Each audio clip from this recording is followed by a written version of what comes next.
এখন তো সবাই এআই দিয়ে লেখা বানাচ্ছে, কিন্তু বেশিরভাগ কন্টেন্টই কেন জানি একরকম লাগে।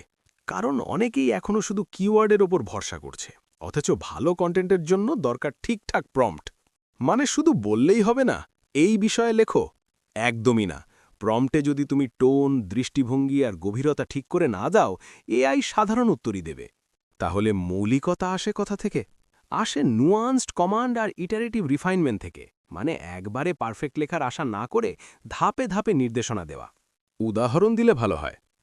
ধরো তুমি বললে একটা বিশ্লেষণ লেখো যেটা গল্পের মতো পড়বে, কিন্তু তথ্যভিত্তিক হবে। এই নির্দেশটাই আউটপুট বদলে দেয়। বুঝছি, মানে এআইকে ভাবনার জায়গা দেখিয়ে দিতে হয়। ঠিক তাই। তখনই তৈরি হয় জেনেরিক নয়, বরং ইউনিক ইংলিশ কন্টেন্ট। তাহলে বলা যায় ভালো লেখা আসলে ভালো প্রম্পটের ফল। ১০০%।